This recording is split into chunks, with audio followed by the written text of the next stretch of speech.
So now we're going to look at the business rules table for this context, advising the supplier of the bad test results. So again, the questions, I've made the table already. The questions, first of all, the placeholder question, for a single specific organ, how many test results might we advise a supplier of? Could we advise them of one test result? And the answer from our subject matter experts could be, yeah, sure we could. Might we advise them of several test results? Of course we could. And now we're only talking bad test results here, remember that. So is it possible that we never advise them of any bad test results? Yeah, that's true. I'm going to put that in there, and as soon as I have that zero, I've got to ask again. The follow-on question is, under what circumstance would it be true that we never tell them about any bad test results? And the answer is only when there aren't any bad test results. So we haven't found a new event. It's the absence of bad test results in the testing process itself. Okay. For a single specific organ, how many tests, the test type, such as hepatitis C, do we tell the supplier of? Well, we always do that in conjunction with the test result itself, but it could be for one test, could be for several tests. And of course, we may never tell them about any tests at all because we're only concerned with bad test results here, and there may never be any bad test results. For a single specific organ, how many suppliers do we advise? Well, by itself, we don't tell the supplier about the supplier or about the organ. We have to deal only with the test results and the actual test types. So I'm going to say that that's not applicable. We don't really care. For a single specific test result, how many organs do we tell the supplier of? So a single specific test result, such as negative, for example. How many organs? I don't think it sounds like a very interesting question. I think we've answered the question here dealing with organ. Organ seems to be the base, the foundation. So I'm going to say that that's NA because it seems too difficult to deal with, and I don't think that the client would probably agree, and they'd say, well, we'd never do it that way. We'd never use the test result as the foundation. The organ would be the foundation, then we'd get the test result and what kind of test it was.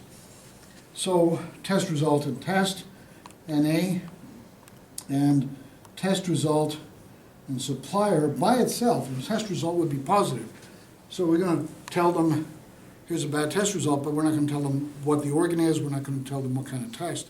Doesn't sound very interesting. So for a single specific test, such as a Hep C test, how many organs would we tell the supplier about? Well, we could tell them about one organ and several organs in terms of bad test results. And of course, we might never find any bad test results at all. Right? But we're talking tests, aren't we? Not test results. So again, that goes over here, but not here. So sometimes these questions can get tricky because of how we name them. So we have to be a little bit careful with that. But for a single test, how many test results might we advise a supplier of? Well, we're only concerned with bad ones, so there could be one or more bad ones for a test at different times, different organs, right? And there may never be any at all. Okay? And tests and suppliers don't go together. In this case, for a single specific supplier, how many organs do we tell them about that have bad results? Well, could be one organ, could be many, might never be any at all because maybe all of the organs are good. For a single specific supplier, how many test results do we tell them about? Could be one, could be many, may never be any because we only tell them about the bad ones. So if we have only good ones, there's nothing to tell them. And for a single specific supplier, how many tests do we tell them about? Well, if we tell them about a test result, positive, we've got to tell them about what kind of test it was too. So these things do go together. So it may be exactly the same thing. So you can see how sometimes these questions can get a little bit tricky. So take your time through them, work on them carefully with your subject matter experts. And if you get confused, just go back to the basic set of business rules tables questions and ask your subject matter experts. They know the business, and they'll tell you how it works. And always stay anchored to the subject, which would be the anchor object. All right, so we can go on to the next. So let's go on to the next event on our list. We're coming along very, very nicely with these events. And this one, it's time to advise a supplier of a bad test result. You remember that one of the issues was that we really should tell the supplier when we get bad test results so they can take corrective action on their end. So I'm going to draw the bubble again. I'm going to leave it unlabeled. And the first question we ask is, how do we know that it's time to tell a supplier of a bad test result? Well, we know because we get a bad test result. So I'm going to put the test result here. Remember the test result that we got before from the testing? I'm going to put the test result there. And of course, I have to associate that test result with an organ as well. So what have I got here so far? I've got liver positive on Tuesday at 9 o'clock. We're not there yet. We need more information. We need to know the test type or the type of test that we ran. So now we know liver, hepatitis C, if that's possible. I don't really know that, but it's a good example anyway. And here we have the result here of that test. So now that we know what we're dealing with, we can send that result off to the supplier. So I'll put the supplier outside our system here. I'll send the result to the supplier.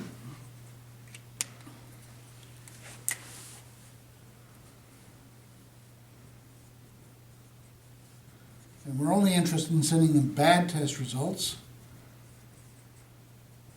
And of course, to be able to do that, we have to have supplier information. So I'll have the supplier object here, which gives us their contact information.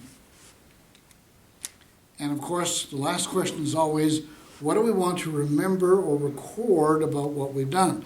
Do we want to keep track of the fact, or keep track means to record or remember, or do we want to keep track of the fact that we have told the supplier that they sent us a bad liver?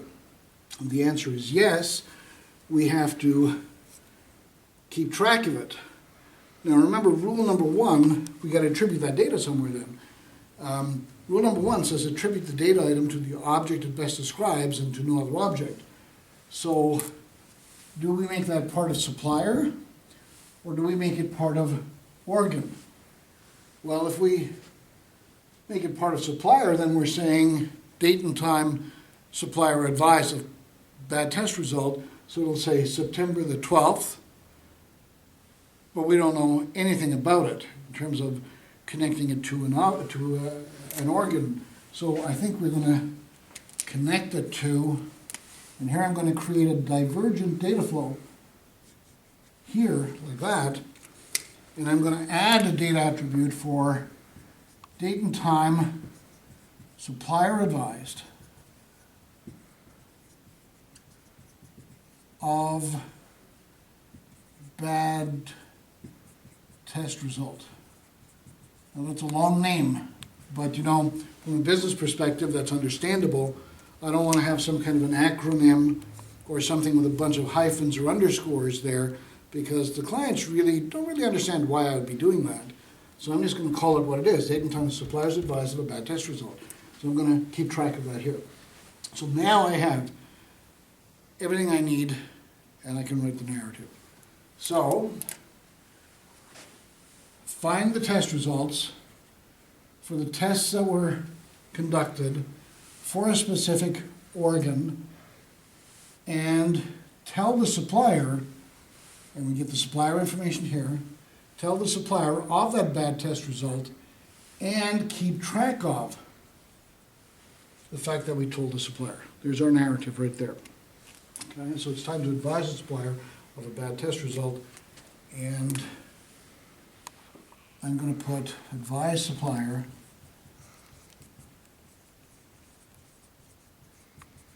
of bad test result. So there's the narrative, we have some objects, a new data attribute, we have all the data that we need to be able to tell the supplier. And we're able to write it out very nicely. The only thing missing now so far is the business rules table, which we'll get to in just 1 minute. But I want you to look back here for a moment. Here it says it's time to test an organ for disease. We could have included this into this process. And we could have just stacked the events. We could have had one event that says it's time to test an organ for disease, and we could have had, for the same process, we could have had it's time to advise the supplier of a bad test result. Then we could have added, because we have organ over there and here, we have test result here and over there, we have test here and there, so I need to add supplier. If I add supplier, and I'm just going to show you what happens here by putting it here, and I'd have to put it here as well. And I'd have my dialogue there. But I also have to expand my table with supplier as well, like that. Now, could I put it here? Yes, I could.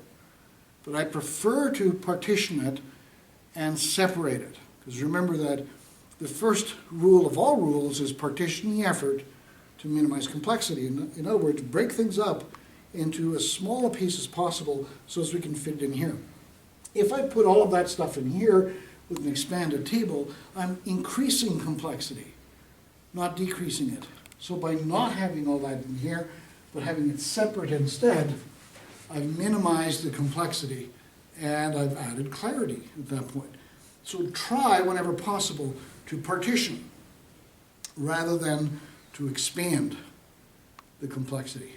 We're going to go right on with the business rules tables right after this break for a commercial.